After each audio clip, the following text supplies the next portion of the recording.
In this video, we're going to be looking at the use of a tarp in what I'll describe as several irregular use situations, mainly out in the woods where I love to be, but also in the back garden. Oh, he's got a girlfriend. Anyway, that was weird. So, let's start with the wall. This is a surprisingly tall old stone wall in the woodlands, and although in many places it's basically been demolished by falling trees and the ravages of time and weather, in some places you can see it's a really good wall for a shelter. So because I didn't want to A, damage the wall or the greenery, or B, attach anything physically to the wall that potentially could drag stones down on top of me if I was using this as a shelter, I came up with this simple system which worked really well. I took two relatively light bits of rotten wood, attached them to the guy lines on the corners of the tarp, then I sat in silence waiting for passers-by to walk along the path that's not too far from this spot, and then I simply just threw those bits of wood over to the other side of the wall, and the leverage created by them being at the end of the length of cord was more than enough to hold the tarp in place, but also meant that they were extremely easily adjustable. And from the far side you can see, well, you're just never even going to pick that up as a detail to pay any attention to. So with the technical part done, if you want to call it that, all we had to do was attach the remaining corners of the tarp to suitable anchor points, which you can see I didn't quite have the trees in exactly the places that I wanted them to.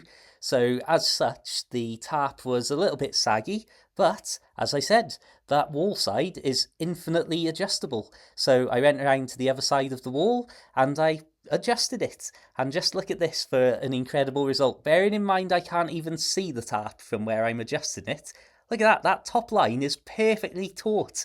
And then, because of the awkward way these trees were laid out, I had to use a piece of literal string, yes, I really am doing this on a shoestring budget, to pull out another loop of the tarp onto a completely random tree that was in a better position, but not quite the perfect position. After a little bit of tinkering around with the cords, you can see we've basically got a nice solid rooftop to our single-walled dwelling. And on a serious note though, that's a really good bit of shelter. It's a huge space that we've got there. This is, by the way, a 3 by 2.9 metre superlight tarp from DD Hammocks. Just full disclosure here, they don't ask me to do these videos, they haven't paid me anything, but they did send me the tarp for free, which, as you've seen, I'm on a shoestring budget, so I'm certainly grateful for that. But I absolutely do love this tarp and making these shelters, and you can see it's a huge amount of area that's covered up. But because there's nothing at all physically attached on that wall side, to break this down in a matter of seconds, all I have to do is go to the far side of the wall, loosen off the cords from around those bits of dead wood, and then just remove the other lines as you normally would. I've got so lazy with this tarp, just stuffing it in my bag there. That's also a DD Hammocks part of the Bergen set. They sent me that as well for free. As I say, shoestring budget here, so please forgive me if I'm always using the same kit in these videos. Next up, I was coming to this second woodland to do a video section on camouflage, which you'll see in just a minute or so. However, there's this really weird hollowed out area at the base of this tree. I don't know how it's got so hollowed out and dug out, but I thought, while we're here, I wonder what it'd be like to set the tarp up over that space. So the tarp is basically at ground level, and then we're going into the shelter beneath it. Now, don't ask me about what appears to be an abandoned kayak and pump in the base of it, because that's been moving around in this woodland over the last few months, so I'm not sure it's quite as abandoned as it may seem. But here, once again, you can see, in a very unusual situation, with this bizarre hollowed out area, we have got a huge, basically near enough a 3 metre square area of covering, and because this is basically at ground level, but actually it's below the level of the contours surrounding this little dell, and so you can see, unless you're here walking right around it, this is completely invisible. This isn't even in line of sight for people who might be walking along the path and so on. So yeah, I just thought that was quite an interesting, completely separate concept that I need to find better examples of to set the tarp up at ground level and flat over hollowed out sections. without needing to get my shovel. So this is what I was actually in this woodland to film and to show you. Setting up the tarp and then just loading it with leaf litter and stuff to give it some real good camouflage. So firstly, you can see with the sunlight falling onto the tarp, even just with its base green colour, I don't think it stands out too much in the woodland. However, add in some camo netting, which we're not actually using for its camouflage properties. We're using this as just an uneven, grippy base to then pile on the leaf litter. You can see that it basically becomes absolutely invisible. I was so annoyed with myself when I was doing this, my friends, because I had forgotten to fetch my clips to clip the camo netting to the top of the tarp. You can see here that even with the tarp folded in half so that it's much lower to the ground and there's much less to cover, making it far easier to camouflage, because I didn't have my clips to keep that camo netting up at the top, it's very difficult to get that leaf litter to go right up to the ridgeline of the tarp itself.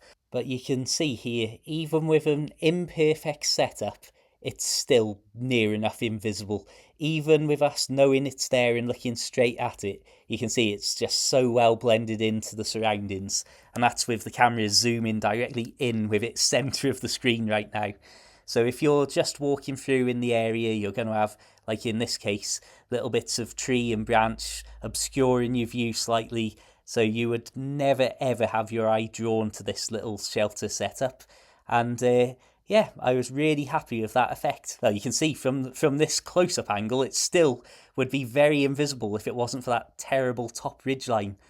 This was my very simple tent peg used as a toggle setup to attach one of those lines to the tree. You can see it was really secure to the tree, but as soon as the peg was removed, the entire thing immediately unravelled. Anyway, let's spend literally 1 minute looking at possibly the most surprising but also sensible and practical use of a tarp. A back garden setup where you can create a huge, near enough, as I say, 3x3 or 3x2.9 metre area of shelter. So that's going to give you shelter from any rain, and also, in the amazing weather we've been having in the UK, create a huge extra amount of shaded area, especially for Gizmo the dog that you can see running around me there, wondering what on earth is happening now. So while my girlfriend was out, I attached 2 screws to the fence and 1 to the house by the kitchen window. So I had 3 out of 4 simple anchor points for the corners of the tarp. And then the last one I literally just attached to the washing line pole. The reason I first was playing around with the tarp in the garden like this was because I was wanting to use the washing line as a fake ridge line to practice using different knots and so on to attach the tarp to and from it. But as you can see, because I've been able to create my own perfectly placed attachment points with those screws in the house and the fence, I can literally now put this tarp up as that huge area of shelter in the garden in the space of maybe 1 minute tops. So yeah, just a little bonus thought and bonus idea there. Thank you very much for watching. Please do leave the video a like and check out my other videos for a load more outdoor adventures. If you really want to help me out, please consider becoming a PayPal supporter, a channel member, a Facebook subscriber, or leaving a super thanks, just like some of my recent supporters: Dogs, Rob, Kaz G, Kevin Y, Jackie A, George B, Fake W, Art V, L Hughes, Steve B, John B, Melissa L, Sean B, BL Beach, Dawn H, A Sanford, T Seymour, and David D. Thank you very much, everybody. It really, really does help out. Like I say, we're running this channel on a shoestring budget at the moment, but the adventures will continue. Until the next time, keep it interesting, keep it tarp worthy, have a fantastic day, and of course, my friends, farewell.